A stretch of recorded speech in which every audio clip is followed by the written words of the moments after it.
So many of you are aware that I handed in my 6-page improvement plan for Lakeview, 5 pages. I probably left a couple out. I'm thinking we can do a lot with number 12. That is my first and foremost concern. It is just not a very good green to play on. Our only hill that we have an option to do something on. Why not take a middle break and have a left-right quadrant and cut the back out so any balls that go along could roll back down to the fringe area. That eliminates any problem with 13 tee box. Another issue I have is number 7. As Quinn stated, the new green is just not very much of a challenge. The bunker don't fit our course. The look doesn't fit our course, and the tee box angle doesn't fit the green. Just a couple of things that I noticed on that hole. The original green there is one of our best greens out there. For many of you who have played it, I think you would agree.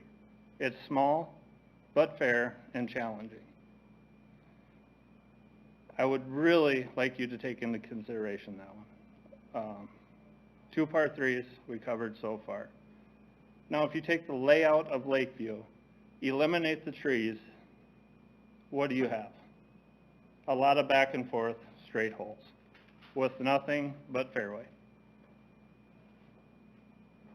If you go to another course, what do you see out there? You see bunkers.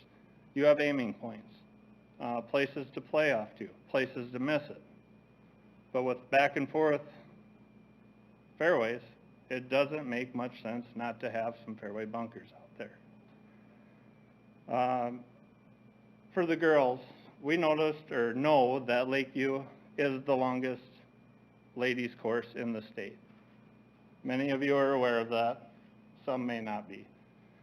I really would like to see it shortened for them, but also made a little more challenging in some regard. And there's many ideas Kevin has that I wasn't at the meeting, so I'm not sure exactly what he's thinking, but we need to add some character to this golf course. The discussion with number 11, the pond on the left, I don't think that's really a main issue or concern. 11, right now, the green, I think, is one of our top 3 greens out there. I don't know why we would want to move that back into that corner. Those trees are getting taller. Eventually they'll come out, but off the tee box, I mean, it's a risk-reward shot for the better players. Many times, I've hit the tree, gone out of bounds. Many times I played it down the fairway the way that it was designed to be played. But I don't think moving that green is the right thing to do and clearing out all them trees on the left. Those are a few highlights of concern on the course itself. As for the practice facilities, probably have one of the biggest ranges in the state, right? What can we do there different? What can we change? Where the old range is, I proposed a multiple green setting there with the bunkers.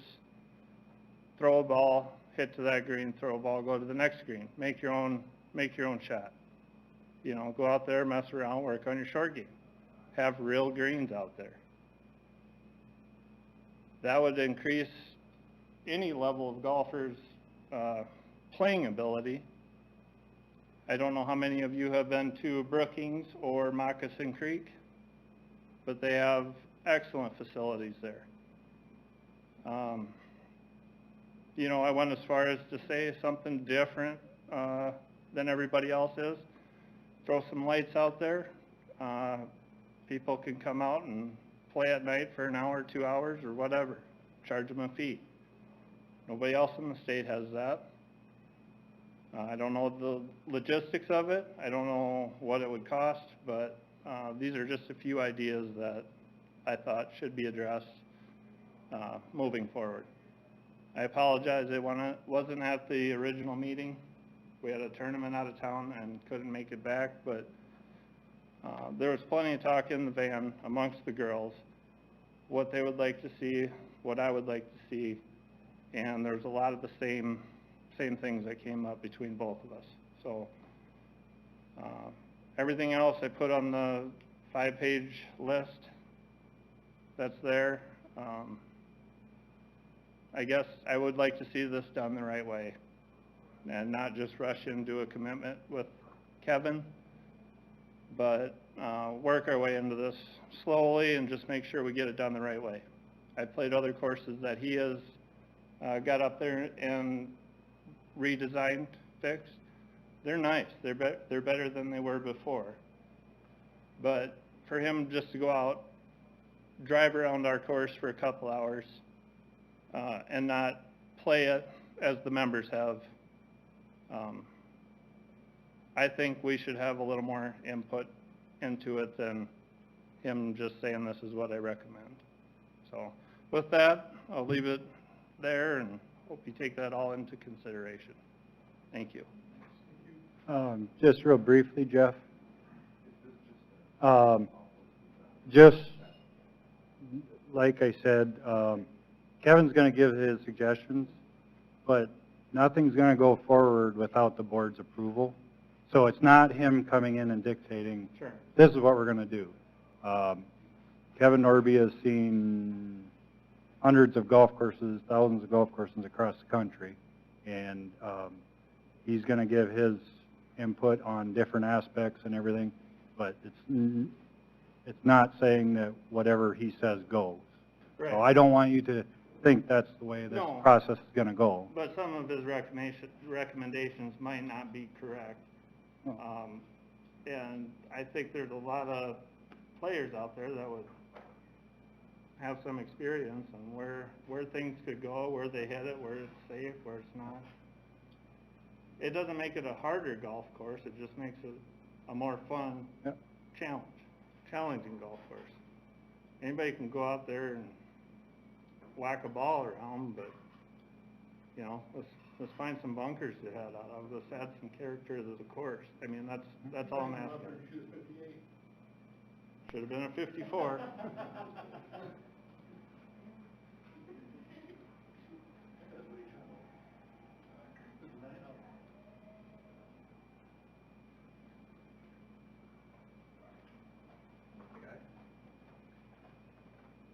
Hi, my name's Jim Wilson. I've been a member at Lakeview since 1962. Seen the good, the bad, the ugly all these years.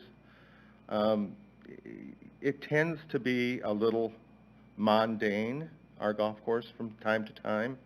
It's challenging if you don't hit the ball straight, just like any other golf course. But with the things that Jeff brought up about making a little bit more character on the golf course, not so much on the mundane level. 4 and 5, for example. Those are the 2 holes that I would think that bunkers would come into play nicely. And you could set it up real simple. You start from the back tees and where the long hitters hit it, maybe from 250 to 300 yards, or 265 to 300 yards would be the sand traps from the championship tees. And then it would go back. Those bunkers would come into play no matter what tee and what level of golfer that you are, whether you're playing from the white tees, yellow tees, or the red tees. It would give that course or those holes character. A few other holes that are very vulnerable, and it's not to say it's a bad thing to have a very scoreable hole. Our golf course is very scoreable from front to back on all the holes. But there's a few holes that are relatively simple, and that would tend to be 13 and 14. They're our highest handicapped holes, so they're the easiest holes on our golf course with the exception of the little par 3 down the hill. So those we could make characters. Jeff and I had discussed moving the tee back on 13 way to the left of the current one and back another 20 or 30 yards. You could put the white tees up where the blues are today, and then move the yellow tees, leave them where they are, or move them where the white tees are today. That would make that hole much more playable and more character, and protect that hole a little bit. On 14, I would suggest a waste area or some kind of a bunker out in front of the green, you know, from 60 yards on in to about 30 yards.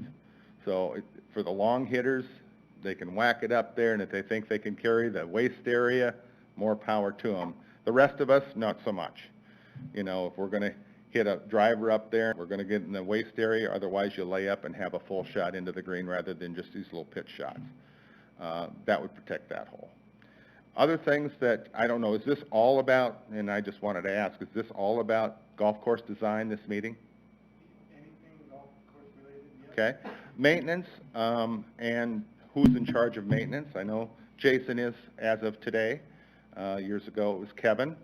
And I would like to find out, all the golfers come in and talk to Eric every day. Eric hears from every golfer that's playing the golf course, whether they be out of town or locally, okay? He gets all the feedback. Jason has a hard time getting that feedback. It's got to be a go-between between all these people. So I would recommend a maintenance schedule to make our course better. And everybody, and I played a lot of tournament golf, Jeff, a lot of people have that in here. People love Mitchell's golf course. It lays right out in front of them. They can see everything. There's not a tremendous amount of lost balls and looking for balls. People love coming here. The problem that they have is green speed.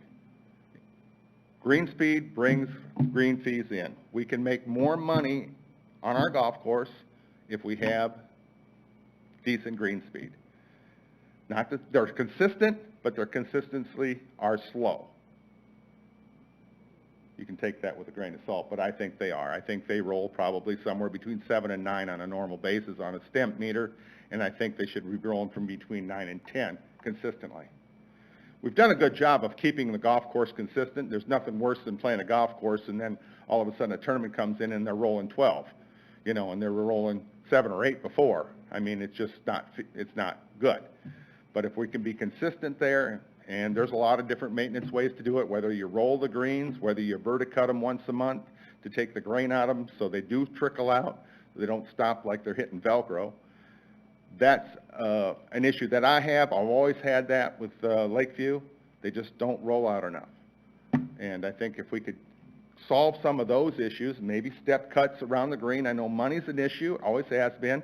We had help is an issue. We lose our help early on. We don't get some until the middle of the summer, and they can only do so much mowing and stuff. Jason does an absolutely wonderful job for the money and the help that he has. But there again, a step cut around the green so people can actually putt through the fringe up to the green, which every other golf course in the country has, and step cut fairways would help a lot, be a first and a second cut. And I think those maintenance issues would be. The whole point being that I'm trying to do is Eric hears all this stuff. Jason has a hard time hearing it because he's working and he's over at the shop. Eric hears all the stuff. My suggestion was to have Eric in charge of the whole golf course, period. Have a golf course superintendent, which would be Jason. He would run the show, and I don't care what you pay him, whatever he's worth, and take away the golf carts, the range from him, give it back to the city, more income for us, and pay him a salary, and let him have his concessions. That's my suggestion, because that way what's heard from the golfers is going to the right individual. Any questions that you guys have? Okay.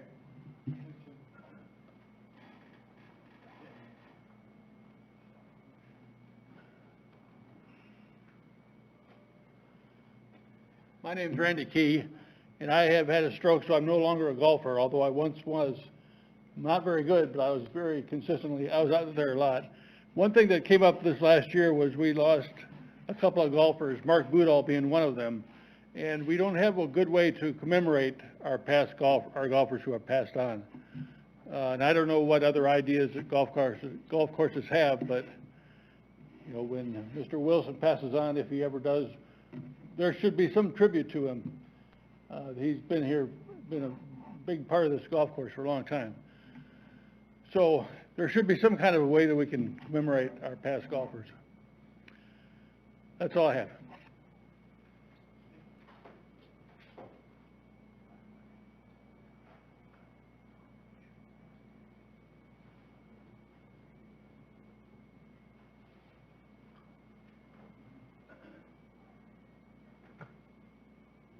Anyone else? Come on up. We've got plenty of time. Oh, I did have one more question. You want me to back up? Absolutely. 5 minutes. I could go back up? Sure. Let's say after Kevin redesigns the golf course, I do have a question. Funding, are we going to be funding out of a bond situation? Is it going to be pulled from the city's money for the Park and Recreation Department? How are we going to get funding? I know it's going to make a lot of difference what recommendations Kevin comes back with and how much it is, but how are we going to get funding?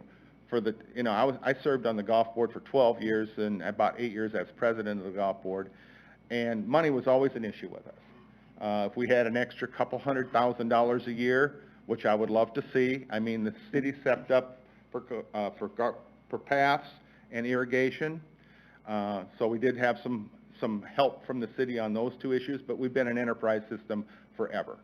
And we're just lacking funds. $200,000, in my opinion, would make this golf course spectacular. We lose fairways on really humid years. We don't have the money for chemical to spray these fairways. We spray greens, tee boxes, and greens, but we can't spray the fairways because the chemical cost is so much money. So we do lose some fairways. No fault of maintenance guys at all, just because we didn't have the money.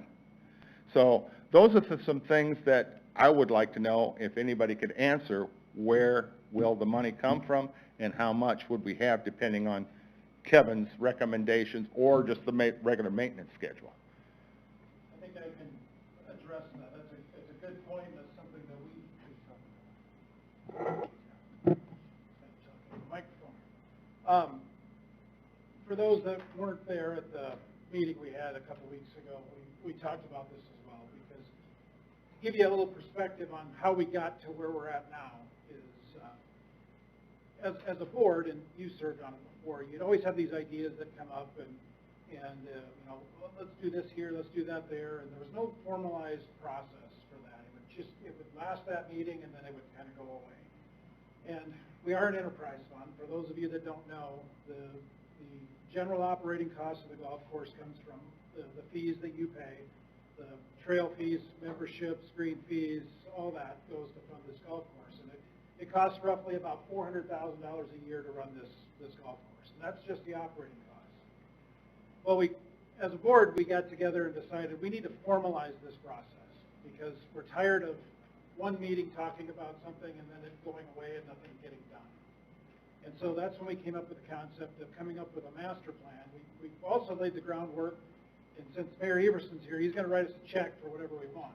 So everything we have is... You know it's an election year, right? Yeah.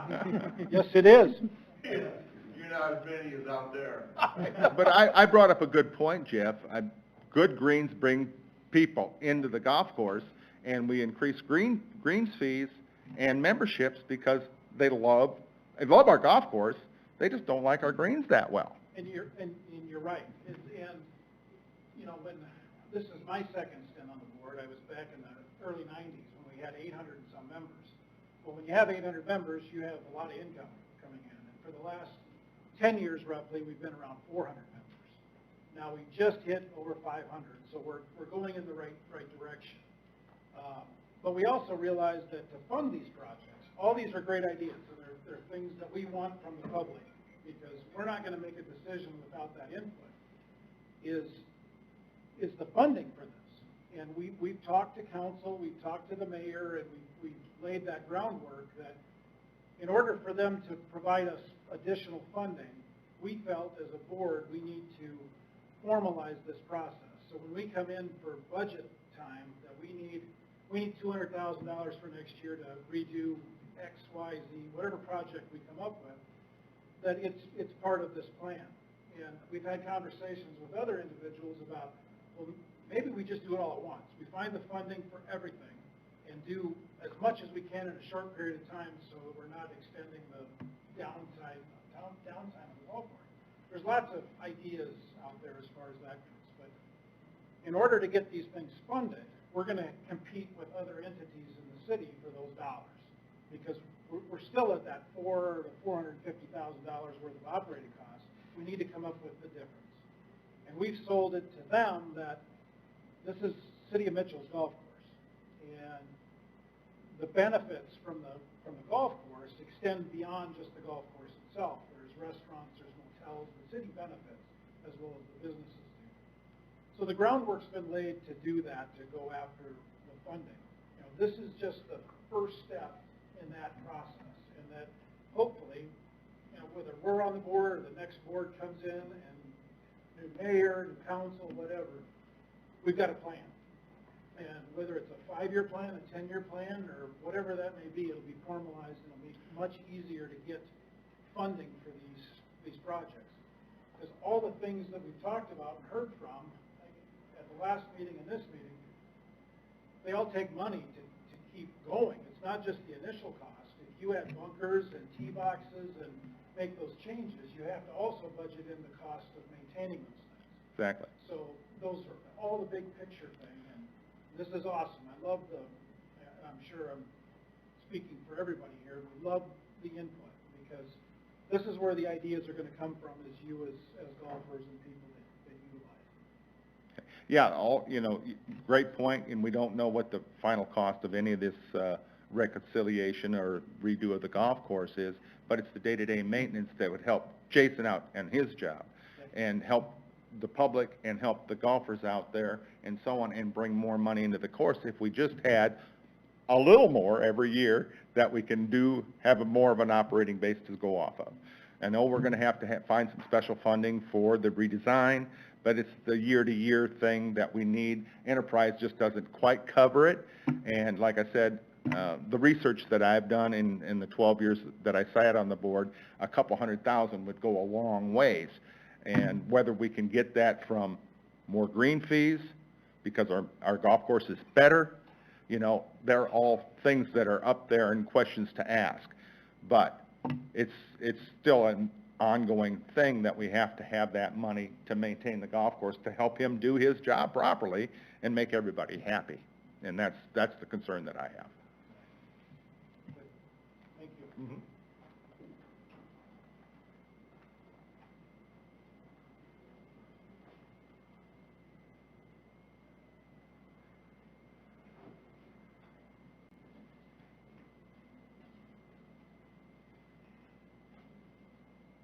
Hi, I'm Macy Mack. I'm on the Mitchell Colonel golf team. I've golfed at Lakeview for a long time. One thing that's puts us at a disadvantage is the green speeds, really, because most courses have pretty fast greens and ours are kind of slow, so it's hard to get used to, I guess. And our chipping facility, yesterday, Allison and I were on the green by the driving range, and we were chipping to a Mountain Dew bottle because we needed a target. So those would be two good things for the course. Thank you.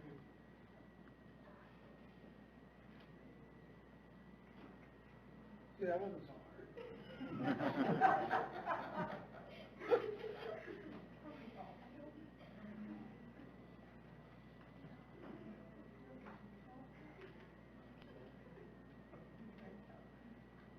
Joel, anything? Good, thank you. All right, just check. Come on, Joel, your opinion is. Save it for the next. I got one more thing. All right. And just while Jeff's walking up here, there will be more opportunities for this kind of input as we move forward. So once we get the initial stuff back from Kevin, we're going to have more of these opportunities. And also the golf board meets the second Monday of each month at 5:45 right here, and we welcome public to attend that. So we will always have that opportunity for everybody. And we will be having a meeting today, so you're welcome to stay afterwards as well. Okay, so first I'd like to say that I did not have to force these girls to be here. This is a conversation we had on the way back from Pier, and just a couple other concerns. There's more, but, you know, that's just kind of the first step. I was looking at the course the other day, and I don't know that area that's to the left of 14 tee box there, if we could do anything with that. We could either make a nice par 3 there. You could eliminate 12 if you wanted to get rid of that and not have to do too much work. 14 could be a long par 4 and put the tee box for, or 13 would be a long par 4. 14, you'd put the tee box back in the corner along the cemetery fence. Tougher hole, tougher back nine. But I think people, if you have the choice to go to Platte or to Elmwood even, where are they going to go? They're going to go to Elmwood because they just like the course better. You know, it's more of a challenge. It's a better layout. And I think you guys are missing out a little bit on the greens fees that were just too kind of set. Like, there's no character to our course compared to other ones. And the girls, I can't tell you, we went to the first tournament of the year, how important green speed is. I bet we averaged 38, 39 putts per player, and the green speeds were probably an 11 is all. I've seen them as high as 14, 15, but 10's kind of the standard. And they got up there, and it was just, you know, it'd be like putting on this carpet here. Now, if you have to make that adjustment every tournament you go to, they're performing really well for having to do that. So I just wanted to address that as well. I don't know if that's part of the redesign deal, but just wanted to make sure I backed them up on that. So, thanks.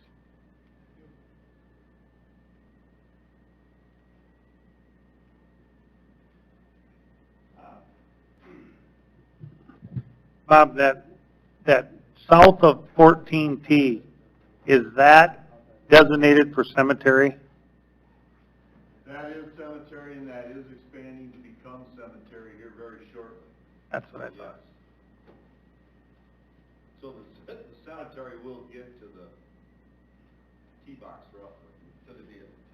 Well, Denny Ruff said he wants on the slant at the 14T. Enough money, we can get them anything. No, but that you should start seeing it. Kevin had planned to develop that last year, and with everything that happened, it kind of fell by the wayside. But it is going to be developed in the cemetery. It's already. Did the church buy it? Yes. Did they buy the property? Yes. Okay. The church did not. Isn't that Catholic? No. Oh, okay, I'm sorry. It's been designated by That's the council. yeah, I know he was working on a plan to. City cemetery expansion. Yeah. I guess I was thinking of It- Catholic cemetery. It is right off of the Catholic cemetery portion, Okay. but it is slated for Graceland. Oh, all right, my mistake then. But yes, it is platted, they are platting out the graves and everything now, so, or they were.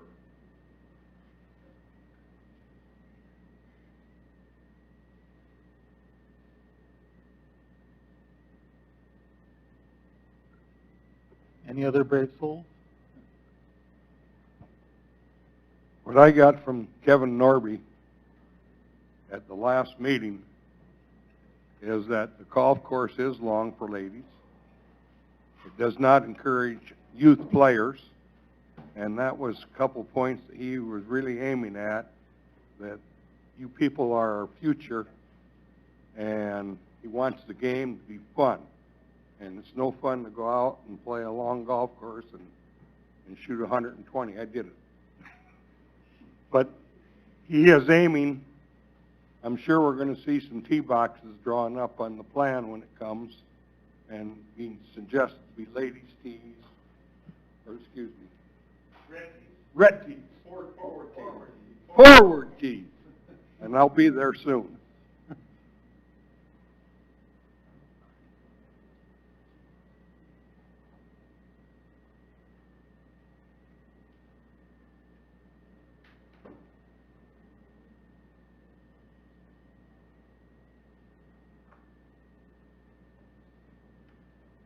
Any other board members have comments, concerns, anything? Anybody else too, but.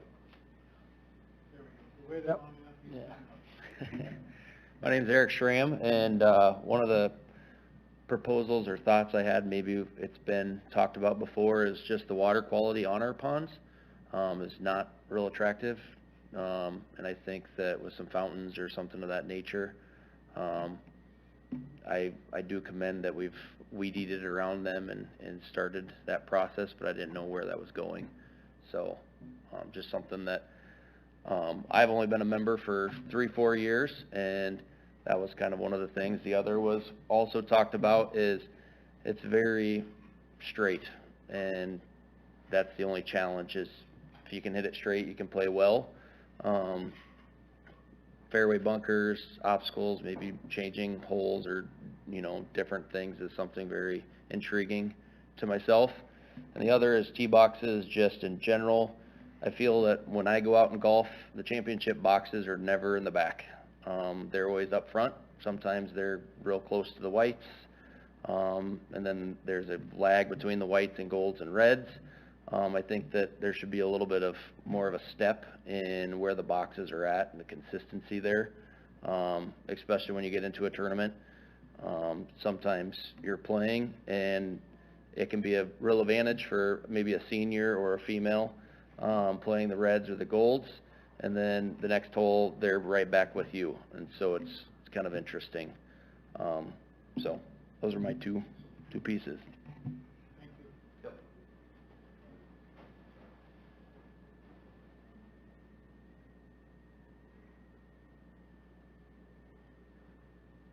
Anybody else?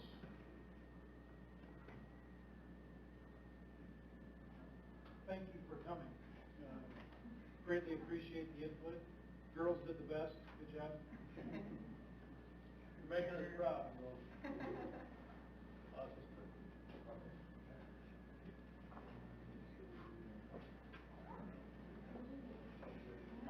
Thank you, guys. Thank you. Thank you. Good job, girl. Yeah, thanks for coming. See ya.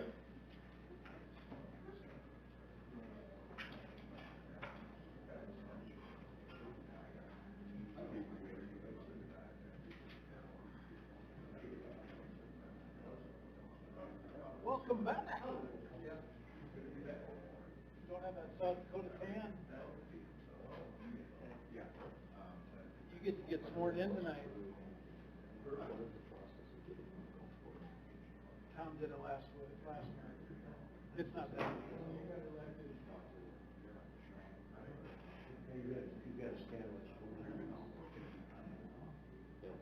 I got a picture of Tom doing it.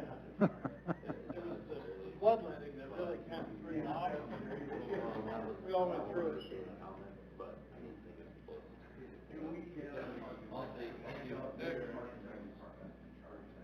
Just he'll put them on the screen, but we don't need to. I didn't know the list of all this. I have a list.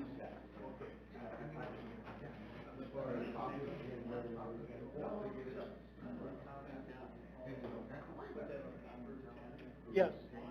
Yeah. These guys took notes. After you hear all that stuff, for what? All the stuff that do you hear that day in, day out? I would say day in, day out. I mean, majority of it. Me and JC talk about it. What do you hear from the people that come in? They enjoy our course. obviously good shape. They don't get into that much detail. Like, you're talking fairway height, fringe height, green speed, I mean, they don't get into detail like that. They can be good that course here or good play, but they don't get into the fine details that Jeff or someone would like that. They don't, there's a couple of working country about that, Hoop and Mitchell, they play through. You guys have a nice course. Just they have working country club has this identity that we don't have. They don't get into detail like that. They just make a quick comment on what the course is. What is it, like, what is it? How many injuries you had in the street? The most common treatment. Well, it depends on who you're talking to. Yeah. I They mean, a lot of town people. Oh, out of town people. Nothing really.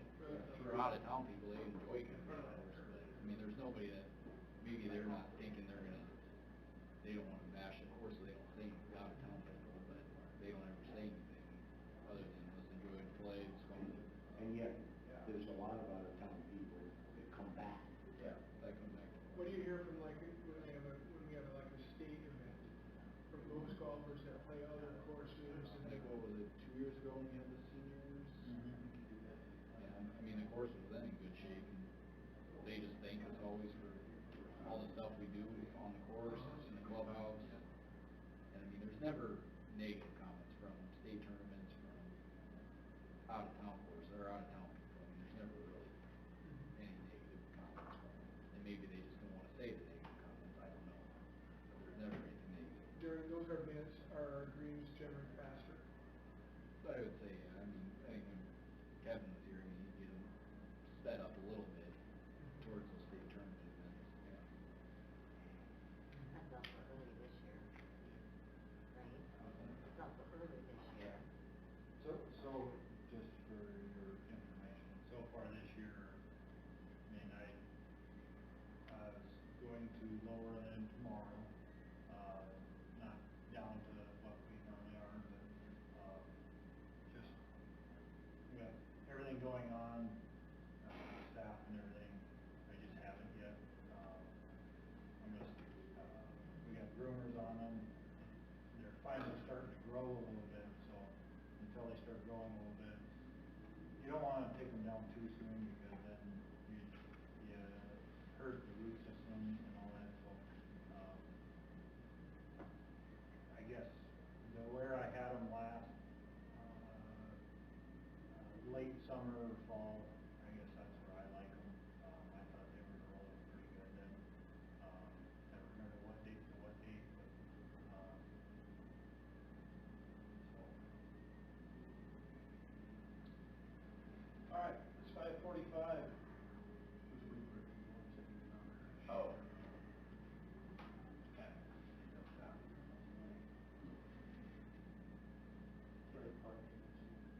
Yeah. Can you swear Mark in? I don't have any. That could be a perfect response. Raise your right hand and repeat after me. You solemnly swear to do everything I tell you to do? Without question? That's good to know. I like mine better.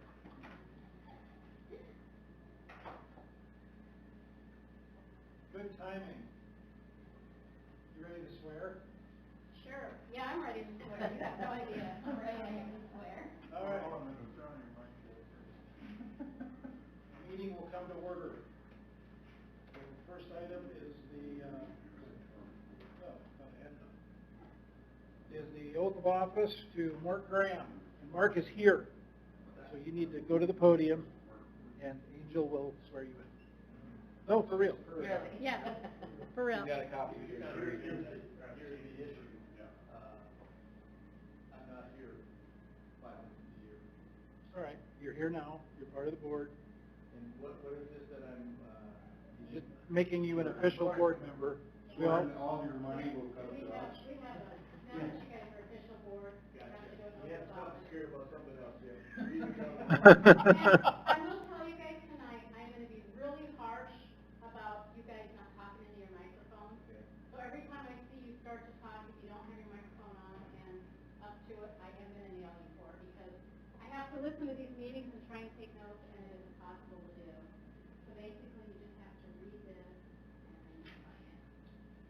Mark Graham, and be appointed to the office of Golf and Cemetery Board within and for the city of Mitchell, Davidson County, South Dakota. Do solemnly swear that I will support the Constitution of the United States, the Constitution of the state of South Dakota, and the ordinances of said city of Mitchell, and that I will faithfully and impartially, to the best of my knowledge and ability, perform all the duties of the office of the Golf and Cemetery Board.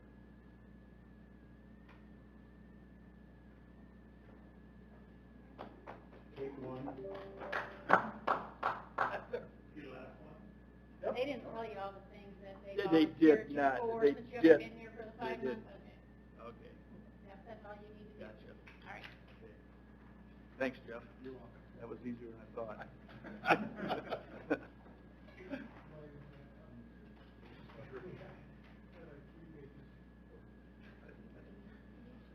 Okay, any public input? Jeff, you're the lone public. Have anything to add?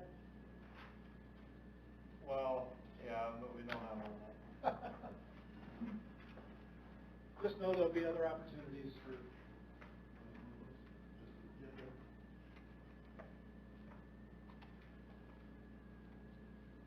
All right, any delegations? Additions or deletions?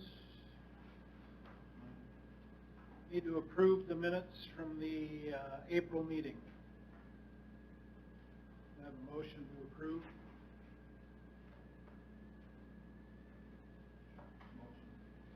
In a second? Thank you. All those in favor say aye. Aye. Opposed? Approval of bills, revenue expense report.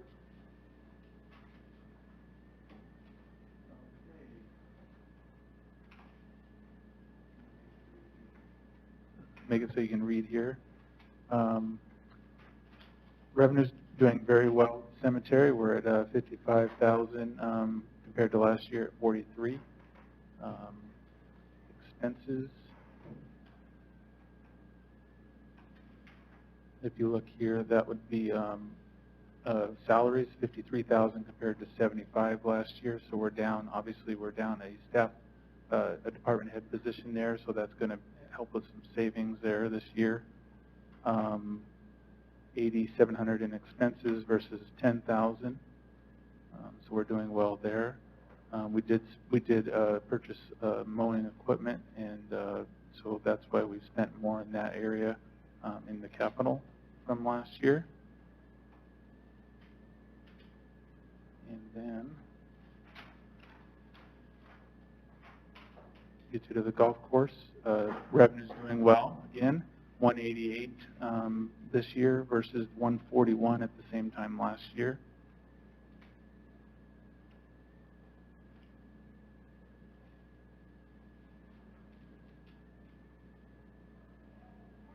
I'll let Eric kind of go over the details there. So.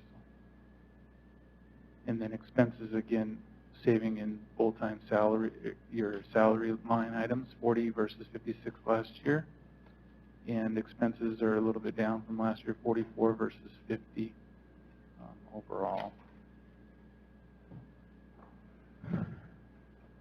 So again, we're doing very well with the golf course this year, as expected. When it comes to bills, pull that up. I didn't have anything specific, Jeff, here that was not self-explanatory. Let me go ahead and make it a little bit bigger here. I'll just kind of scroll through it. If you see something you want to grab, let me know.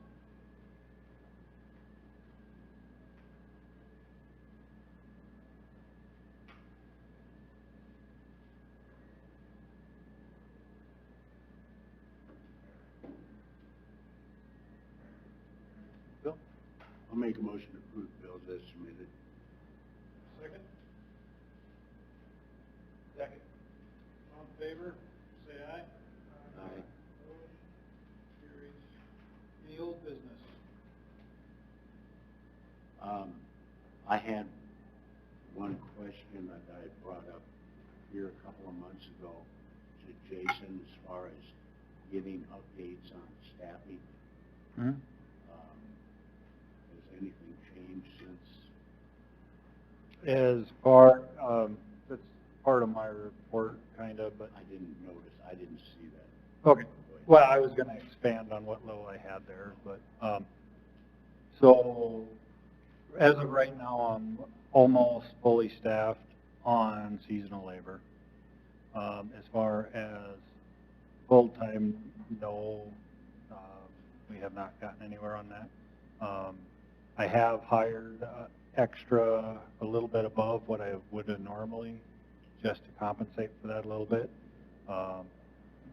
The biggest issue going forward is just going to be my time, because I got spraying coming up, I've got irrigation issues. Luckily, Kevin Thurman has come and helped me with some irrigation stuff. Just we have some electrical problems, and he's helped me troubleshoot that, and it's just been kind of a headache, and we think we got it narrowed down. Kevin has said that he would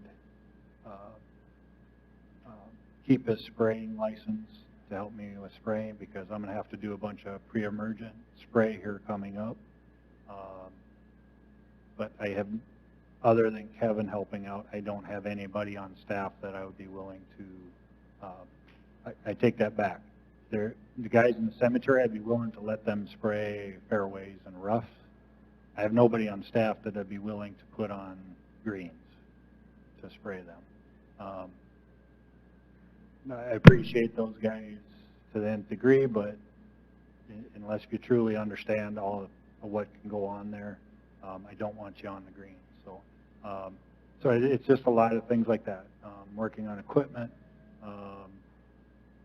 As of right now, I got Kenny on board right now. He can do a lot of things, and he has taken a lot off my shoulders. But when it comes to the reels and that kind of stuff, he doesn't know it. And for me to teach him on a part-time basis wouldn't be a great thing. So in a nutshell,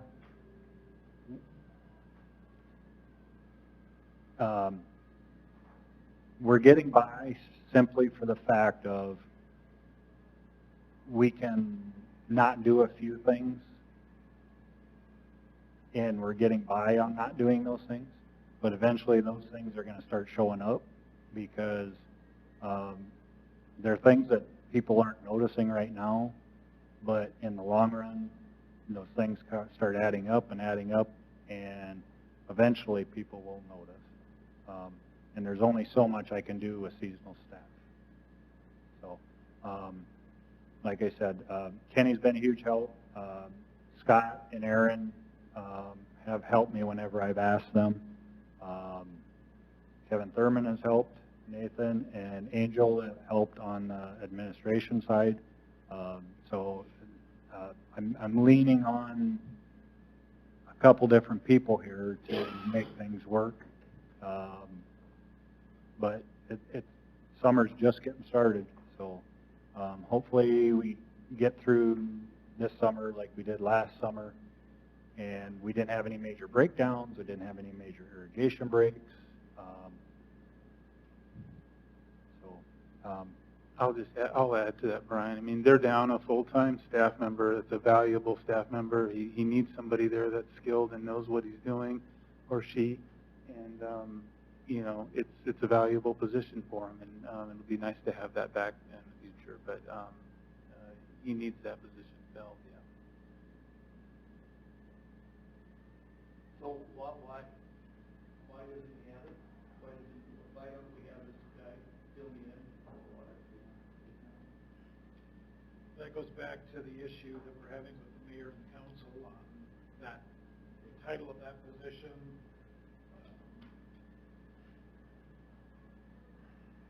That's as simple as I can make it, I guess.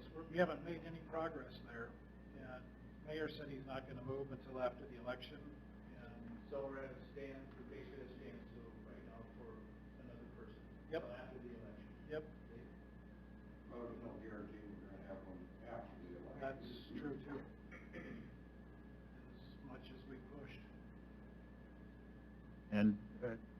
I mean, I will do all I can to keep things going, and everything, but there's gonna be some times I'm gonna miss some stuff. I had one of my guys come up to me today and said, "Do you realize they got a couple bad spots on 13?" I was like, "Nope, I did." Like, go grab a hose. I mean, when I'm dealing with bills, training, I got a bunch of new guys. I'm training, I'm supervising, I'm working on equipment. I gotta get sprayer. And so I mean, we're gonna do the best we can, and hopefully when this is all said and done, we get another staff member on. Everything will be great, but it's just something that we're gonna have to deal with. It's unfortunate that we're going through it, but In the meantime, he has access to whatever, pretty much, you know, whatever seasonal staff, but what you're saying is those aren't, can you elaborate on that for them? well, I mean, a seasonal staff member, I mean, and I'm not talking down about any of my seasonal guys. Every one of them, I appreciate them. They do their job. They're high school, college guys, retired guys. They have other priorities. They come there to do work. They come there to do as they're told, and they enjoy their work while they're there. They don't want all the headaches of some of the more technical side of things. They don't, and some of them would do a little bit more, but unless if I have full confidence in them on some of those things, I'm not going to put them in that position. So, like I said, Kevin has offered to help me with some of that. Nathan has offered on that side of it. Kenny has been helping with the mechanical side of it. It just comes down to I need another person that can do not necessarily every single thing I can do, but they need to be able to work on irrigation. They need to be able to work on equipment. They need to be able to spray whatever needed. They need to be able to identify when, what chemical, all that. So just so it's not, because say I come in and I've got to do work on payroll and bills on a Monday, and I've got 5 guys standing there waiting for me to delegate what to do. They go out and do their initial job, and I mean, it's just, everything's just kind of coming like this right now, and I can only do so much. So The other downside to this is that the best time to hire that person would have been in January, February. So to find somebody, let's say they get together and say, you got that position, go open it up. It's pretty hard to find somebody with qualifications this time of year. So It's a little bit like school teachers, you know? Mhm. You hire in March for the next year. So hopefully everything will get together in the off season, and next year we won't have to worry about this. Any other old business? Move on to new business and the clubhouse report. Hey, Rick. Yep, start with revenue report. If Nathan, you can go back to the golf course side. Revenue report, everybody can kind of. Is this one Yep, up here? Yep. And then just the golf course side of it, like page 5 maybe. That one, page 4. Like Nathan said earlier, revenue's up. It's been busier this year with the nice days, and April wasn't even that great of a month weather-wise, but we had weekends that were good. I'll be passing out the membership stuff here shortly, but I think Jeff even mentioned it during the public input. We're up to, I think, 500 members and counting here into May. School's going to be out here shortly, so hopefully we'll gain some more members that way. Range balls, range is used all the time. I mean, the high school team's out there all the time, and the tees full, pretty consistent on evenings and everything, so range is up there from the previous year, and I mean, range memberships, we've almost reached the current budget. The regular range balls are steadily climbing too as more people come out. Adult green fees, or just green fees in general, there are up from the previous year. The one thing that is down, that's probably because the memberships are up, people that used to get punch cards are down a little ways. Some of those guys got memberships this year, which I usually try to push guys and gals to get memberships if they don't know what their plan is for the summer. Storage fees, car rental fees up. Trail fees are about the same as what they were last year, and that just goes with the number of personal carts that we have at Lakeview. Locker fees, excuse me, locker fees are up, and that has somewhat to say with the high school team. A lot of those new girls that are on the high school and middle school team all rented lockers out at Lakeview, so I have no women's lockers available anymore.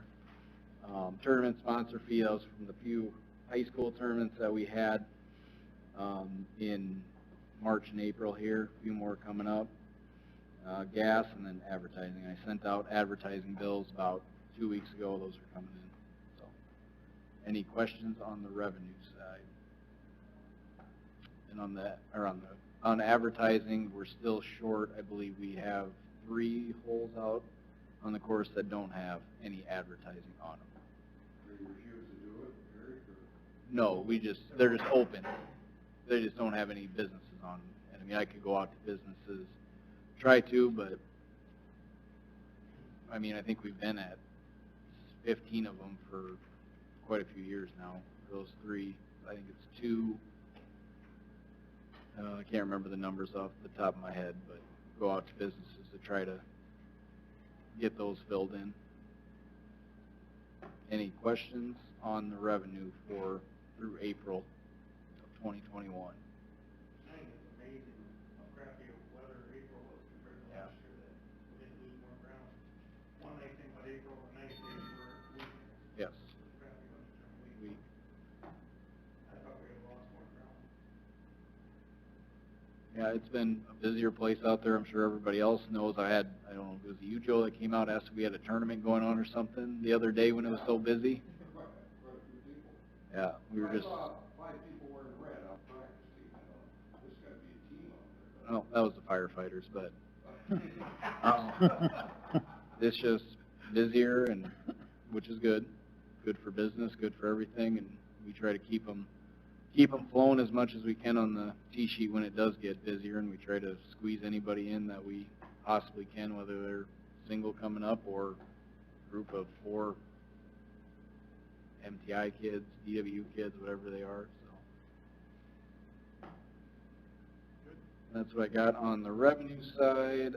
Memberships, I'll hand out. This is for your guys' information. It's just a list of to date from single adult memberships to couples memberships, student memberships, punch cards.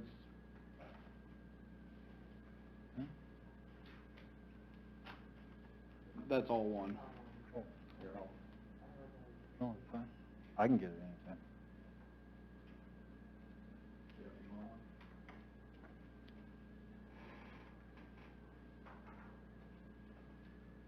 Like I said, this is just Joe? Yeah, just for your information. There's finally you'll see a single star, a double star, or a triple star. The single star is it has a code. City of Mitchell Fund Pass. Double star is a trade out or a radio auction trade out that we have with the radio station, and then the 3 stars is the city discount card, just for your information.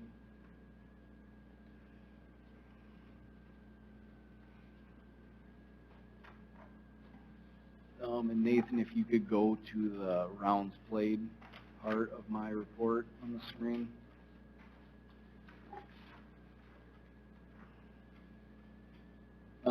Back to now on rounds played membership numbers, we actually were down from last April, only 100 some rounds in April, and last year we didn't have any high school events, which we had a couple high school events there in April that boosts the rounds up when it's not as nice, but down 100 rounds, we're up about 200 rounds, a little less than 200 for the whole year. Then you go down to the membership numbers. We're up from 123 last year to 147 single adult memberships, couples memberships up to 100. College got 14. Students were down a little bit. We get more student memberships when the high school and school is out, and then family memberships up to 221. So we're at 500 exactly right now. And that was back 2-3 days ago. 52 members, new members. I think that's on the sheet that I gave you with all the different memberships. And then punch cards, 22 without cart and 20 with cart. And I will still be getting to having a list of all the City of Mitchell Fun Pass holders at the bottom of the rounds played thing. Questions on the rounds played part or the memberships that I handed out?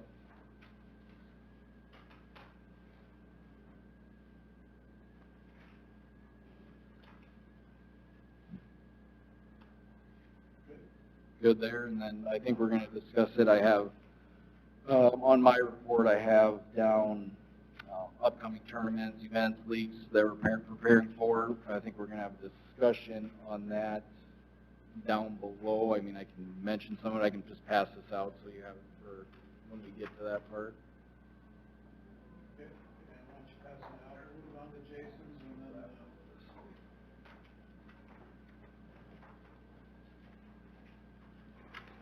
superintendent report.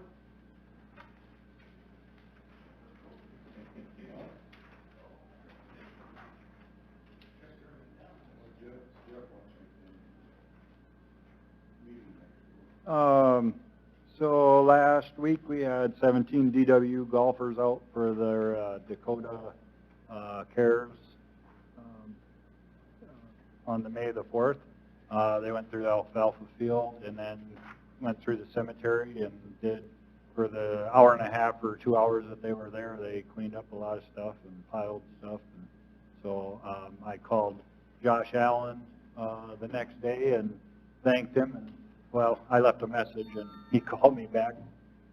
People normally don't do that, so I appreciate what they did. And pretty much all of them were on the golf team, so appreciate that. We're getting ready for Memorial Day, obviously, for the cemetery. Going to probably start weed eating this week now that we're got fully staffed. The guys are really excited about that. They're out packing graves, seeding graves, seeding stumps, all that good stuff. Aaron was going to charge up the irrigation this week. And when I say irrigation, it's not fully sprinklers and stuff. It's just the water spigots and the waterfall. So we're working on mapping of the updating mapping of the cemetery and cemetery expansion details for this year and going forward to next year for budgetary reasons. So that way we know what we have to spend this year and next year. Community Gardens has 23, no, we are under 20 spots now. We opened up the gardens on April 27th. Got everything tilled and staked out and everything, so. Is it just 7 gardens left? Is that what you said earlier? How many gardens are left? There's about 17. 17, oh. Yep.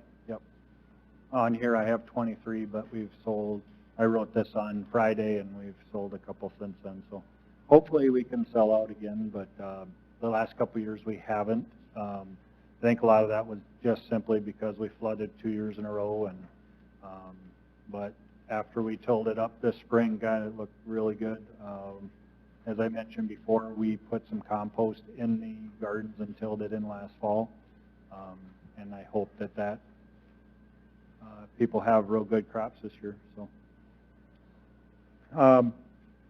on the golf course side, I mentioned it earlier, we get some irrigation problems. we think we've got it narrowed down to number 16 Fairway. It's an electrical issue. We got all the splices and a lot of stuff eliminated, so now I got to go start digging up sprinkler heads. Hopefully here in the next day or two, I can get that done. As I said before, Kevin has helped out with that. Just helps out. It's a lot of running back and forth, checking things, running back to the shop, checking the computer to see how things are spiking and everything. So, so that's been very greatly appreciated. Still is that issue on number 9 that I haven't gotten to yet, but all that is that is a leak, but all that's isolating is number 9 Fairway, so as long as the weather holds out, that's not an issue, but if I absolutely had to, I could cap that off in no time. So I'm not too concerned about that. I do have an issue in the cooling system in the pump house, and for now I just have the doors open so that the pumps don't, or the VFDs do not overheat. So got some fertilizer on the greens, and that kind of popped them just a little bit. It's just been kind of anemic here so far, and getting some growth. I'm going to get some fungicide and some foliar iron and some foliar fertilizer on them, and try to get them to pop a little more before I really start dropping them. Hopefully be able to start doing pre-emergent and stuff this week. I did some with some granular and some rough.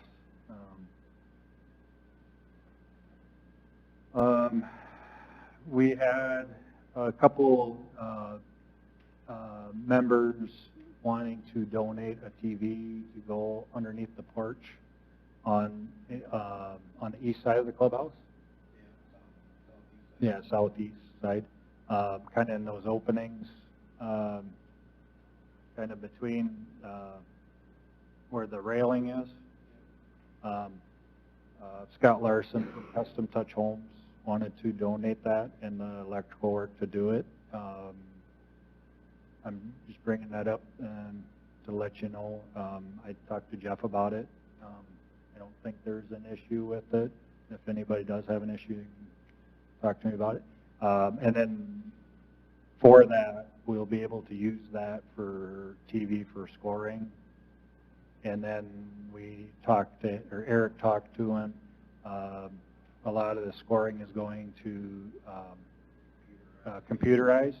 So we talked to him, and he was willing to also donate a TV for in the covered porch. So, so he's willing to donate that. So that's great. Last meeting we talked about Harry Hilton's family wanted to donate a bench. They agreed to that. And then they're going to donate some trees on an individual basis. So I'm working on details on that.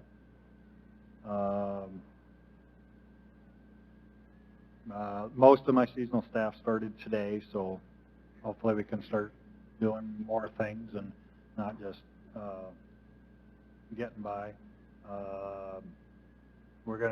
And the grass is starting to grow more and more, so we'll probably be starting to mow fairways 3 times a week. And tees haven't quite popped yet. They need a little fertilizer, but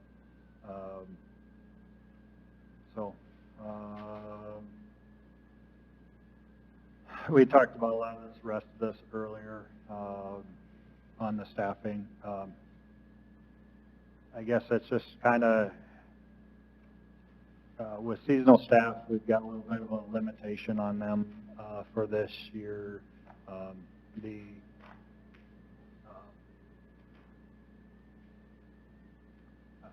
parameters that we can use some of the seasonal staff, I don't know if it's necessarily changed, but it's been kind of tightened down a little bit. So that has made things a little bit interesting. There's only one employee that's really going to affect, but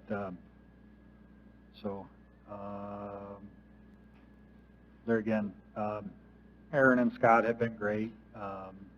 I haven't been helping them much, but when I need them, they jump in, and they've done some stumping, and like I said, whenever I've asked, they've been willing to help. Kenny Skinner, on the mechanical side, Kevin's been helping with the irrigation.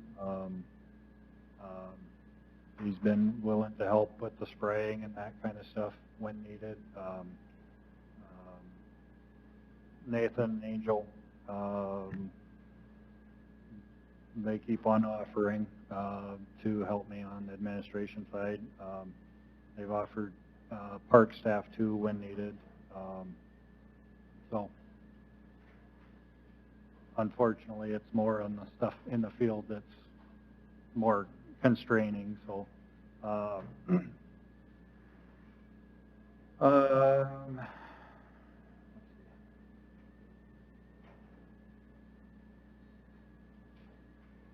again, hopefully we get full-time staff figured out eventually. Doing the best we can with what we got to work with, and I know there were some comments tonight about Greenspeed. They're not where I want them to be either, so we'll get there. It's not going to be ideal this spring, I realize that. Hopefully over time and year after year, things are improving, and so I guess, any questions? I would like to add one item on the report. Did you, we did earlier talk about the expansion. Do you kind of want to, Yep. Share with where we're at with that? Yep. Or I can if you need. So where we're at on that, there was $25,000 for cemetery expansion. We're looking into digitizing the cemetery so that people would be able to go on the website and look up locations and stuff. All the information wouldn't be on that, but we're looking at that going through District 3.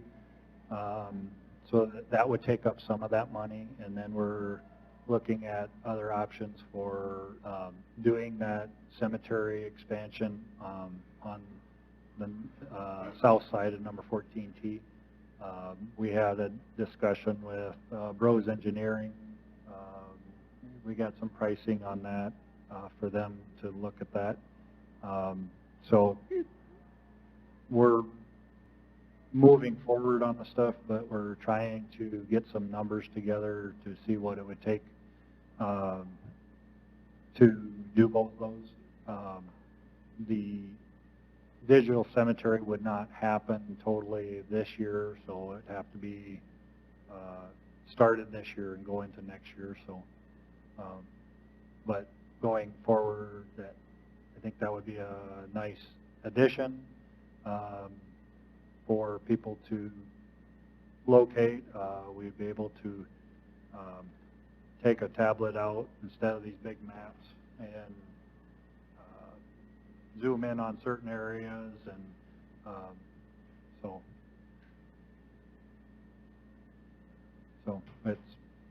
it's been a little bit of a process, and I thought we were on a fast track on it, and we got the brakes put on a couple weeks ago, unfortunately, on that. Everything's costing more and taking longer. Yeah, it's just eye-opener on some of the stuff.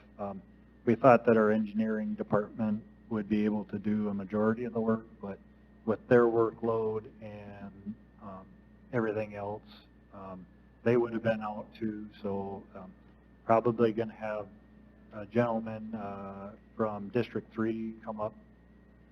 I got to get it set up yet, but come up and talk to Aaron and myself and one of the guys from engineering and Nathan, and nail down what all it's going to take to do that.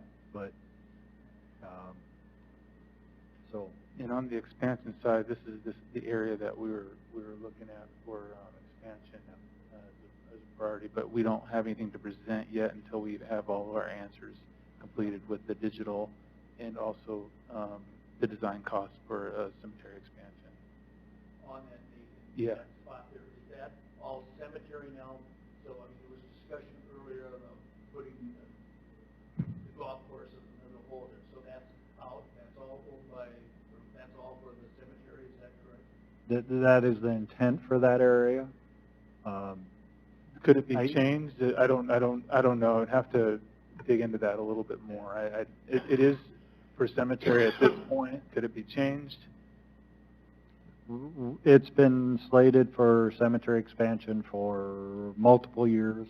This money has actually been in the budget for it for a couple of years. It's been pushed and pushed and pushed back. Yeah.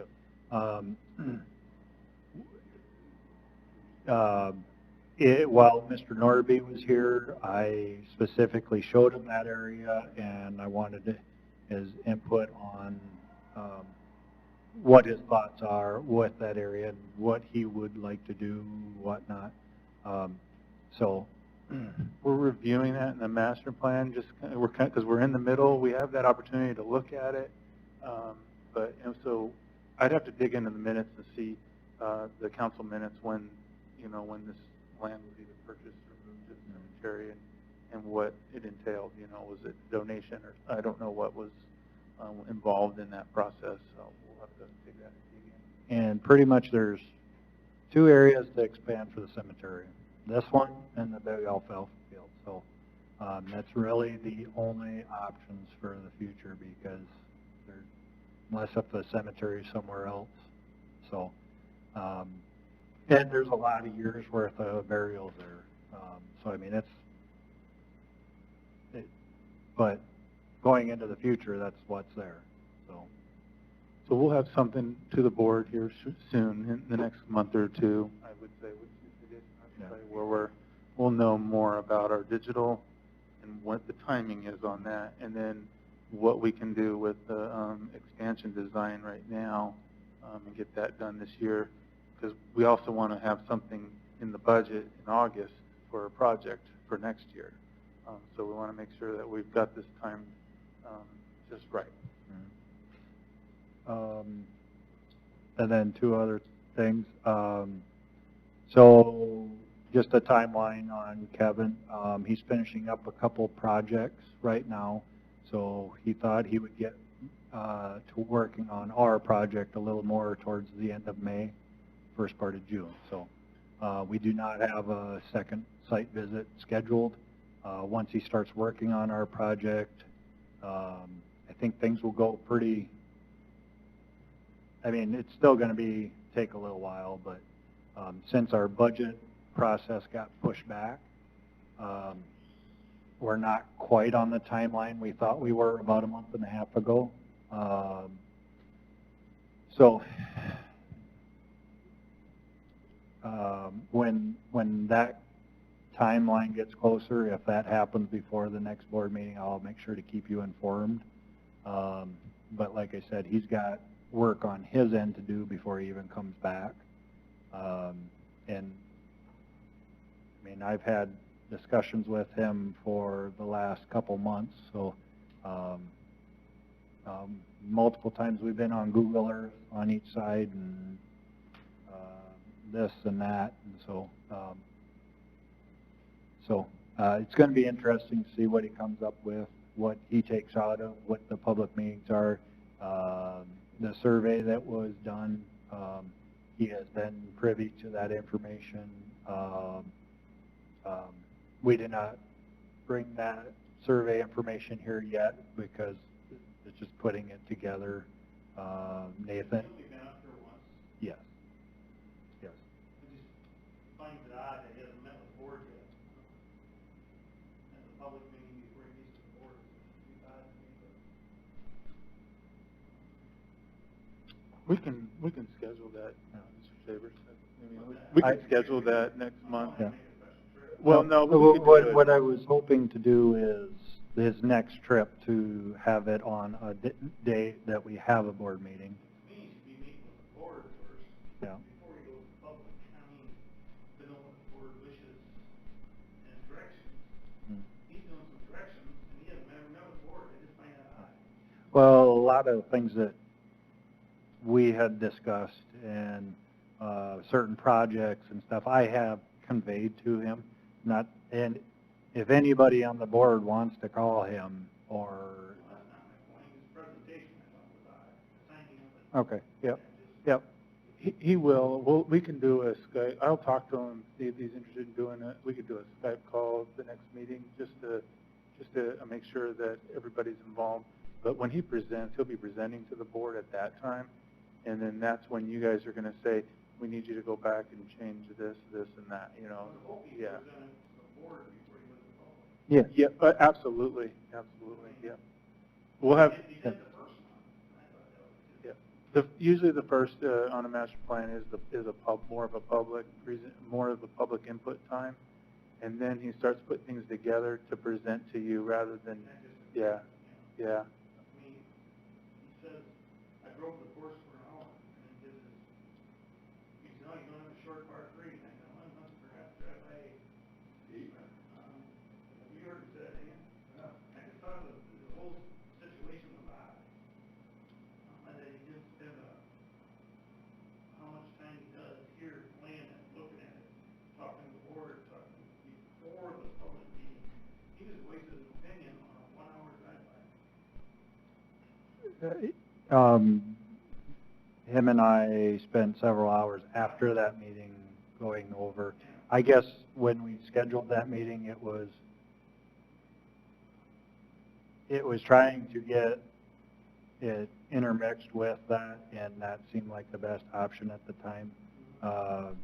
He lives 5 hours away and everything, so like I said before, it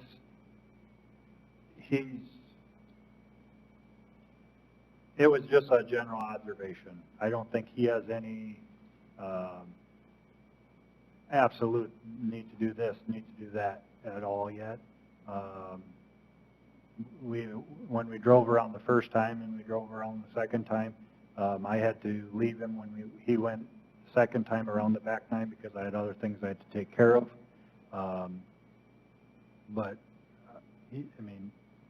So it's just a general process, and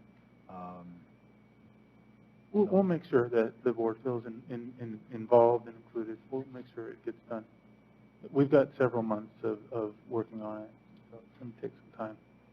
I'm surprised that he didn't bring one of his other consultants with him to be able to discuss it.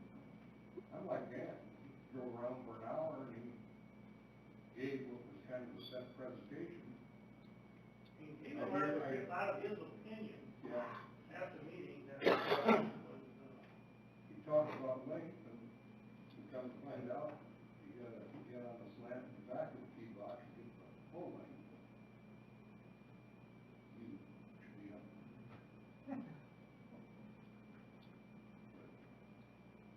Anything else on the superintendent's report? No. Okay. Action to approve refund request. Did you want to take that? Yep. So we have, can I say the names? No. Okay, so we have a member that emailed me about a week ago. They had strange circumstances come up. I don't know, I didn't ask for details, but they had a couple's membership, paid a trail fee, and a single range pass. Their plans for the summer had changed, or circumstances came up from this, and they were wondering if they could downgrade to a punch card.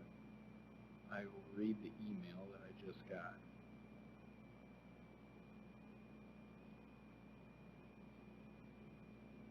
We have had major changes in circumstances as of yesterday, which will result in us not being in town this summer the majority of the time. Therefore, we were wondering if we could cancel our membership/trail fees for this summer. We have used the course for 9 holes and have used 5 range passes, which we would not expect returned to us. If we cannot get full refund, we would be open to downgrading to a punch card or something. I know this is an odd request, but we honestly had no idea that our schedule would change so much in the last few days. Thanks for your consideration. So I did not ask what the situation was or anything with that particular couple. I just said I would pass the information along to the board. I don't. My opinion on what we've done in the past when I was there was. There's two things, Guy passes, died. or an injury. That was exceptional. That was either prorated or if they asked. I don't know if there's anything in the bylaws, but they just said their circumstances changed, but I'm pretty sure in previous years it's either been death or a major injury to somebody that we do it. I don't know if there's anything in the board bylaws or anything on memberships. I don't know if there's anything for Park and Rec, anything like that, but that was just brought to my attention about it. It was paid in full. How long ago did that take place? This It's been a couple weeks. 2 weeks. When did he buy his membership? He bought his membership in March 18th, probably, one of those nice days in March. And he sent, Is he a long-time member, you know? Off and on, yes. I mean, he's been a member, hadn't been for a few years. It was April 25th, so yeah, 2 weeks ago is when they brought it to my, yeah. I don't know, I guess when they think about finding out what the extenuating circumstances are, if they're saying that it was basically for an injury or, not that I don't want to give that to them, but if they're in the past for death or, because once you decide, it could be for anyone then, right? I mean, it would have to be the same for any person. I mean, I don't know what your thoughts are, but. Did you say they used it already? They played 1 9-hole round and 5 range passes.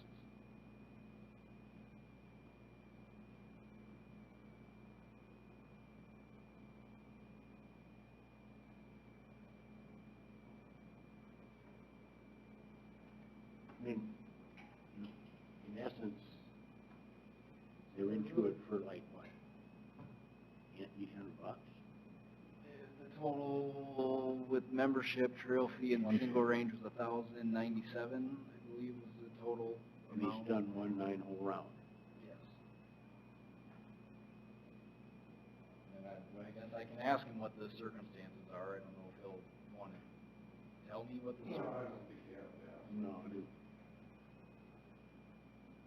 Well, to an extent we do. If we, they agreed if we don't get full, or if we don't agree on full refund, they would downgrade to a punch card, so that'd be a refund. Keep the trail fee, $625 would be the difference between the punch card and what their membership was.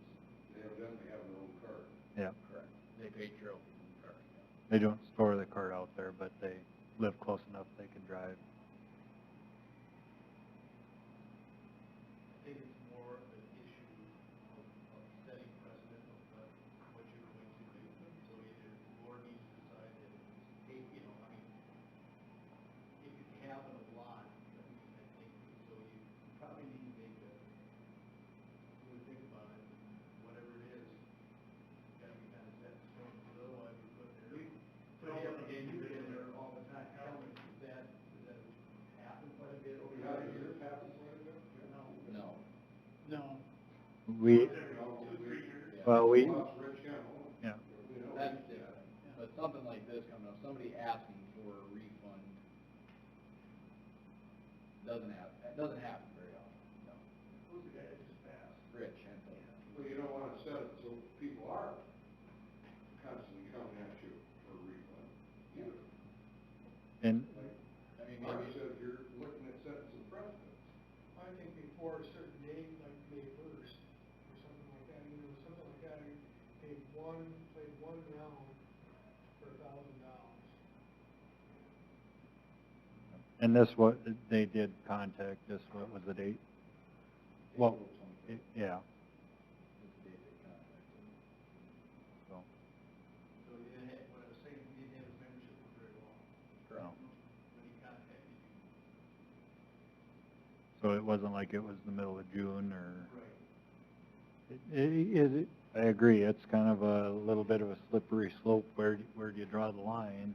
I mean, the last one was a death, so, I mean, that was, Either that, or we look at the golf season being 6 months and taking 2 months or 33% of the money and giving the rest back. So that basically would be like him downgrading to a punch card, giving 33% back. It's a couples, right? Correct. couples membership, a So single you're range. looking at 2 punch cards. No, Just just one. one. Yeah, they can both use that same punch card. You know, unfortunately, stuff happens, you know, and Could have been a change in job, it could have been. absolutely, I mean, if it had been June or July, I'd feel probably a little bit different, but he's played 9 holes on over $1,000 investment. I mean, I don't know, I get too, I mean, you get somebody that comes back, like, they get a punch card, they use up 4 rounds, and then they come back, and it says on the punch card it's good for the 2021 season or 2020 season, well, then they come back the next spring, and they ask if they can use the punch card that they purchased. I mean, it's kind of the same. you know, that's Yeah, in that case, they would have had all season. yeah. And they just did. But they could also say, well, I got busy last summer, so I only used 4 punch cards. No. That probably pulled it out later. Yeah. But I mean, that's what we're getting into with, Yep. if we do it for this one, then everybody that might have something come up and not asking details. I'm just looking at all the different options out there. We do it for one, we do it for all, and I'm fine with downgrading it. You're in. Didn't we talk about this last month too? Because That was the guy that died. That was the guy that died. Yeah. I mean, ultimately, it's gonna be on a case-by-case basis. Yeah. You can't, I mean, we can't go into it with, well, we're gonna set this precedence tonight, and that way we don't have to worry about it. I mean, Every time's 2 gonna be months different. from now, what will we do if somebody dies? I would lean to Downgrading it. downgrading. That way they have the punch card, they come back, they can use the punch card and play. I would agree with that too. And then we're not alienating them because they're not leaving town, right? Well, we don't know for sure. Maybe they're empty for the summer. It could be family health issues, I mean, we don't know. I'm assuming they keep the trail fee because they still have a punch card and they still owe with the trail fee. Cards, well, now you just sign a couple of Yeah. Who wants to word that in a form of a motion?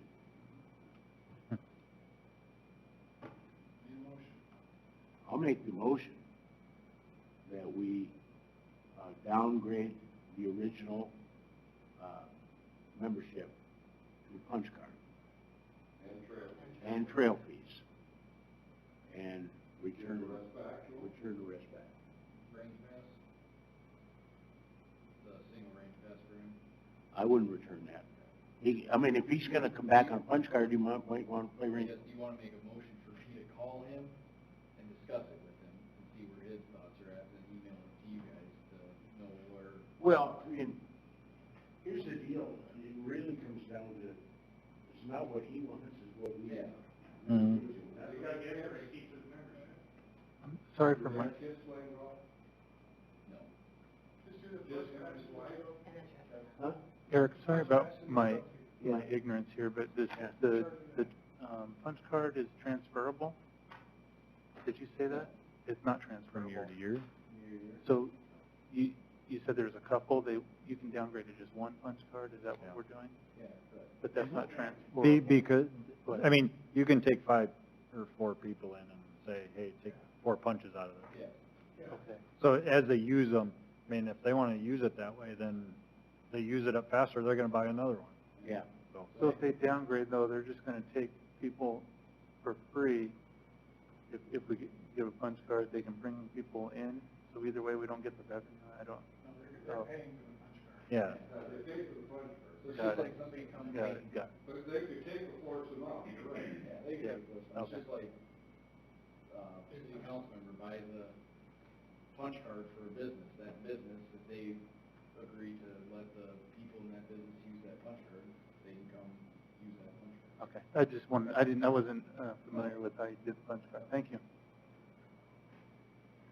Basically, the motion would be then to downgrade them to a punch card, refund them $625. Punch card trail. What about two punch cards? Take that out. Well, You're on over red there, and Joe. white. Is that your motion? That's my motion. Then you can bring yours up in the discussion. No, I'm not even bringing it up. So the Punch card and trail. And trail piece. Okay? I seconded. They keep it. And it's seconded. Any discussion? No. Okay. All in favor of the motion to refund or downgrade the membership to the punch card and the trail fees, and they're keeping the range pass and the, Keeping the range pass and the trail fee, they're downgrading their membership to a punch card. gotcha. All in favor of that motion, say aye. Aye. Opposed, same sign. Carries. Work that out, Eric. Do you think that that should be put somewhere, like in a bylaw or something? Well, like No, that? I think it's the case, like Brian said, the case to case. Okay. Yeah. There's not, But I'm wondering if just that part saying that if there's whatever extenuating circumstances or whatever, that decision Well, will be not made. really, because then if they do it in August and they want it down, and they played so many rounds Yeah. on their membership already, then they want to downgrade to a punch card. Can't really do that. Yeah, it'd have to be case to case, year to year, or month to month, based on it. Well, and even if it's in August and they haven't played, that's too bad. Yeah. Yeah. They had all. Yeah. summer long. Yeah. Yeah. I mean, just because they didn't is not our problem. Yep. Yep. That's why I say, the crucial part is case by case. Yep. It happens very, very, Rarely. rarely. It's not. We have one other one, member, he sold his golf cart and he wanted to get, a cart lease. So our suggestion is to allow that and charge him the difference between his, trail fee and everything. So we'd still be getting, yeah. So it's not like it's a, well, actually, he'll be paying some yet. I don't remember what the dollar amount was. He'll be paying another $275 towards cart lease. So, and it's a single cart lease, so if somebody else rides with them, they gotta pay it. So I don't think that this one's not a real big issue because we're still retaining our revenue. So, Yeah, I mean, the only thing that would, for me, that would clog that up mhm. is if he sold it to another member. He sold it to somebody out of town. Okay, if he sold it to another Nope. member, Nope. and then the other member said, well, this card's already got a trail fee attached to it. Yep. Nope, That's nope, a- nope. And that would not been permitted either, even if that would have happened, so.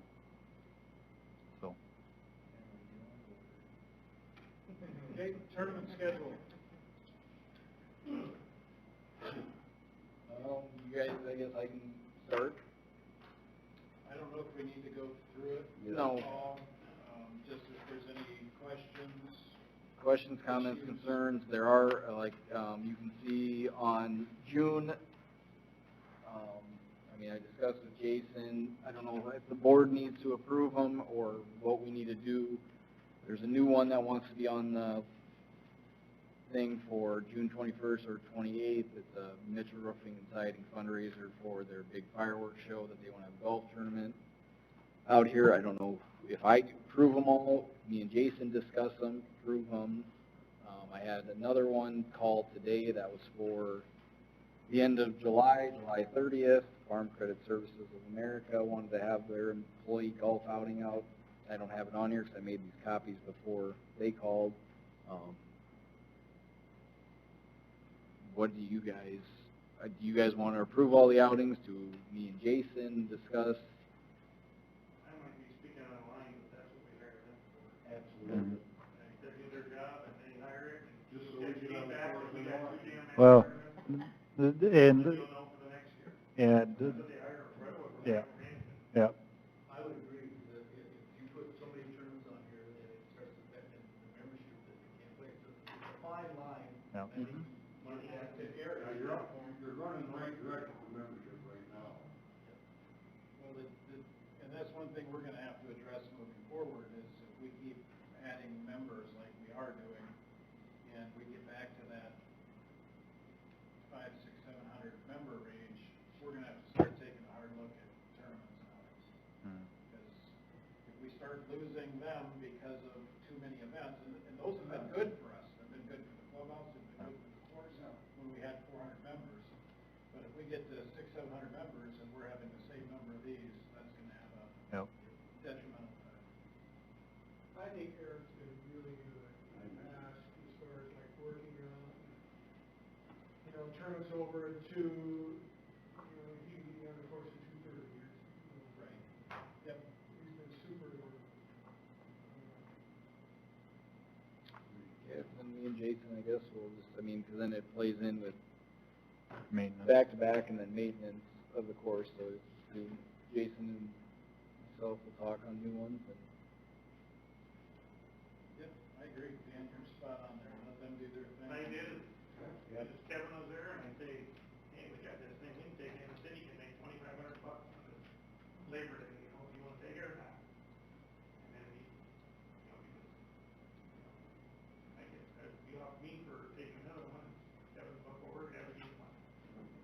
Mitchell Working can't go someplace else, running a golf tournament? Who's that? Mitchell Working?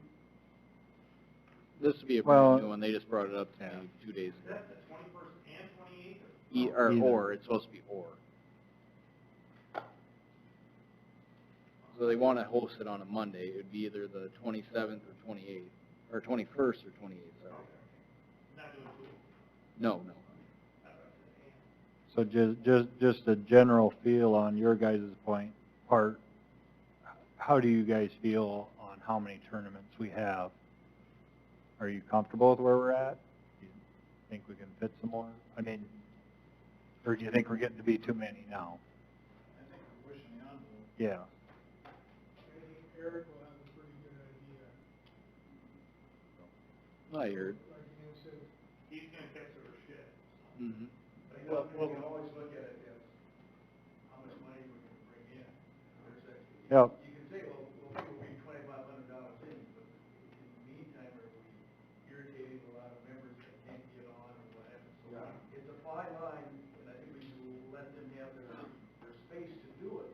But if we come back next year and we're having all these issues, then we need to say, okay, we need to cut it down. We gotta figure it out. Yep. Yep. Too many tournaments can kind of carry.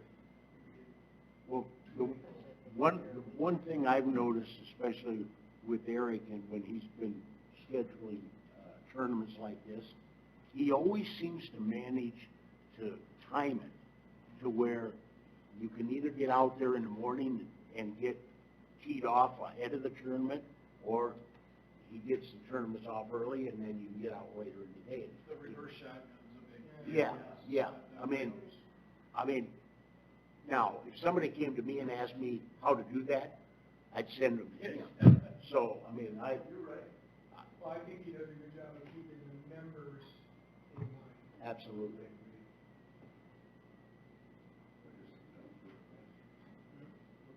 All right, summary of the public input meeting and survey discussion. Brief. I'll let Jason do that briefly. We had 131 answers survey. Obviously, we're going to bring all this to the board when we start presenting to the board, and you guys actually are going to be a part of making the decision. So I'll kind of let Jason kind of add to that right now. There again, I mean, we did the survey and we've gotten wide variety of answers on it. There again, we're never going to please everybody, so that's all part of this process. I've had talked to multiple people that were at the meeting and people that weren't at the meeting, positive, mostly positive, but there's been some good things brought up, different ideas. I've talked to them about how the process is going to unfold. And we'll be pleasing most of them in the plan. I mean, it is a plan. You know, there might not things that might not get on the priority list, but we're going to capture a lot of what the public's asking, I think, in the plan. So, but it'll be up to the board to prioritize. And hopefully we are appeasing those better golfers while still making it enjoyable for the average golfer. So we got to balance that here. So hopefully in the end, it's a good plan, and it's going to be unless if the board and the city council decides they want to go gangbusters, this is going to be a 5 or a 10-year plan more than likely. So it's not all going to happen in 1 year. When we do a project, if it's a 5-year plan, we're going to try to minimize disruption to play as much as possible, but unfortunately, you start that project in the fall, and it's going to affect golf teams and tournaments and those old guys that play 150 rounds a year. I thought we had that, Brian. I talked to the mayor about bonding. Yeah. He said Yeah.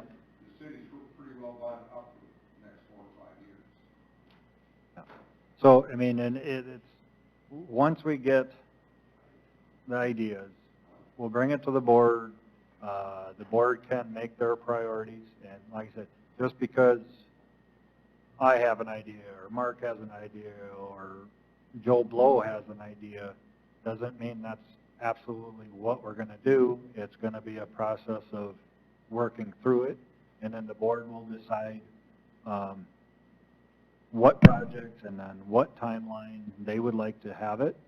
Then they'll take it to the council on a yearly basis or set out the plan, but you still have to go to council on a yearly basis to ask for funding, because that might change from year to year.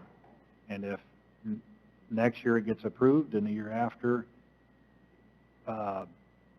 funds are tight, something might get pushed back a year, like everything else. But I think overall, between the meetings we've had, the survey, the discussions everybody's had, I think things are going well. Is everybody going to agree on the process or the end product? No. You're never going to get that. I don't care how well you think you do the process, or it's going to be tough to please everybody. So it's going to be a balance, and hopefully in the end, a majority of people are happy with the end product. So. I thought a lot of good stuff came out tonight. What's that? I thought a lot of good stuff came out tonight. Mm-hmm. Yep. Question on the left. Hmm? We all know the pond. Yep. Who's, city owns that? Yep. Is that assigned to the city or to the golf course? Yep. It is. Yep. But. Okay, because I have a question regarding it. Yep. I mean, cleaning that up would be awesome. Hmm? The problem, the concern I have is, having been on the park board, I know that there's bike trails coming around. Mm-hmm. Well, because the Indian Village is right where it's at, Mm-hmm. how are we going to keep people out of there? There's been discussion about bike paths in that area, and even bringing the cart path on the golf course side of the pond, and I think that would be not a good situation with golf balls flying through there. Well, you're putting the public in. Yep. There's a safety issue. There's a golfer shouldn't have to worry about hitting somebody. the person shouldn't get hit. There's issues there.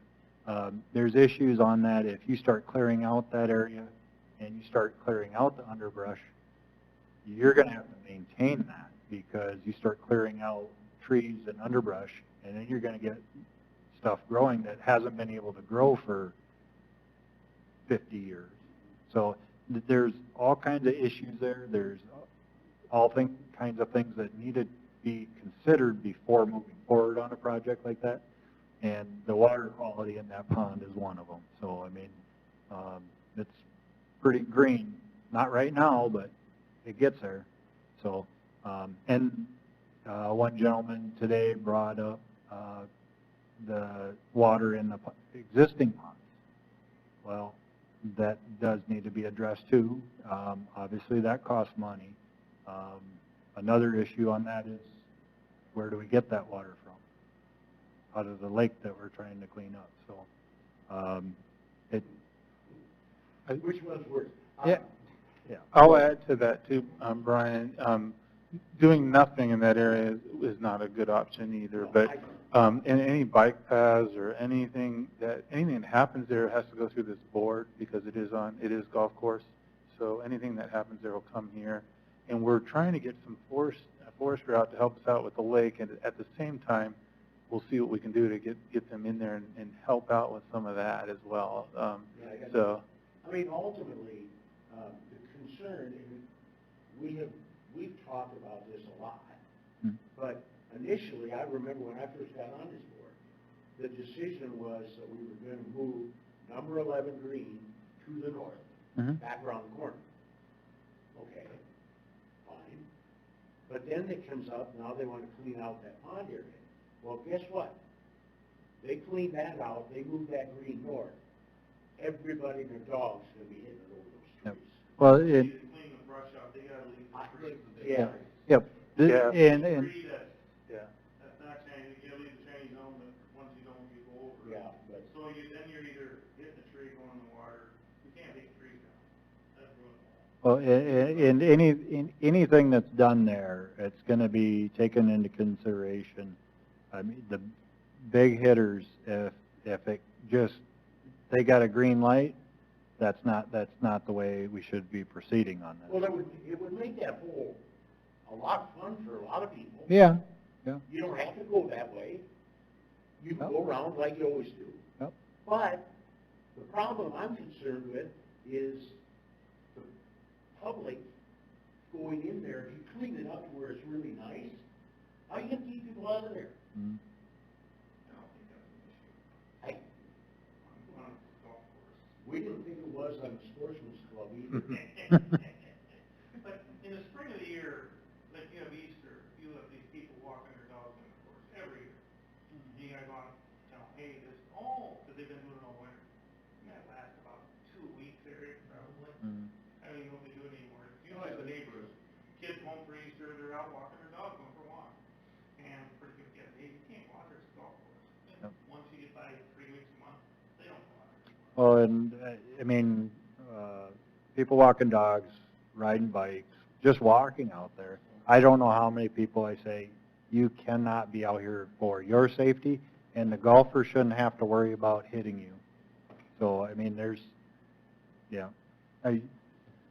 but yeah, I mean, if something's done there, it's not just a matter of clear cutting and just moving the green.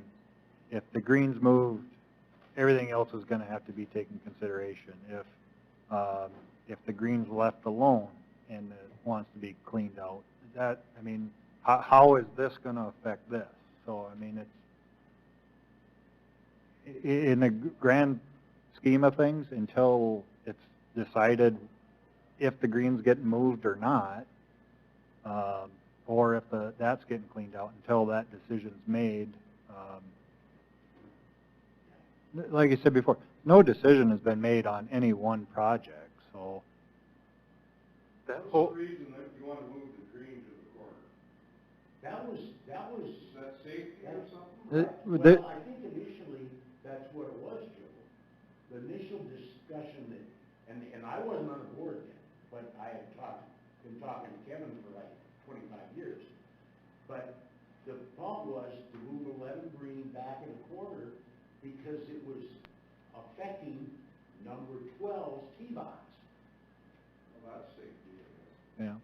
But then when Kevin was talking, Norby, he also says, well, we have 3 par 3s the same length.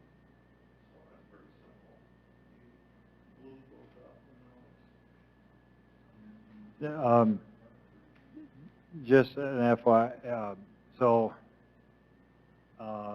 it was talked about 13 tee box being moved back and 12 green being something done with it. There is an issue there with the Indian Village, so anything that is done, and there's a slice that goes through the golf course. If we're gonna take out number 7 green, that's a little hairy there also. So I mean, any decision that's made in that little slice needs to be considered on that level also. So, part of Old 7, about half of it, and about half of 7 new green are all in this slice that goes through the golf course. It goes somewhere through 12 green, and it goes almost all of the bathroom on 13, and all the tees on 13 are part of this slice that we need to be very careful what we excavate. There's a section behind 13 green, or 13 tee, and 30 feet left of 11 green. I don't know if we can do anything with it. We may be able to add dirt, but we cannot take anything away. they use that, but then we put in a new irrigation system, so I says, how do we put that in the ground 2 feet? They didn't ask nobody. So. I mean, it's. But we start moving a lot of dirt and everything, and you're gonna, Because when they were gonna take out the old 7 green, they were gonna take out the sand, the top, and then leave the dome, so they would hit the hallways. so. Look at them humps on 12 greens. There's one in front of 13T, right, off to the left, and then there's one right beside the 12 green, that humps. That's what that is. Really? Somewhere along the line they came out, they had a long discussion with Kevin, and he whatever, marked them, whatever they did. So. And I had a conversation with Mr. Norby about that also. So when we're going forward, all this is, like I said, there's no one variable in any of this. In this little section, there's multiple variables that we need to take into consideration. So, Lots of opinions. yeah, lots of opinions. That's why we're doing the plan. Yep. Well, I didn't know that. Thought that was about that. Pretty close to the old, what was it, Gordy Thompson, whatever building that is, what do they call it? RKO. Yeah. That's what that is.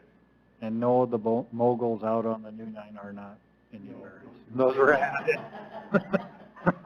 Well, you also have to wonder where they put all the dirt that they took out when they built the road. Yeah.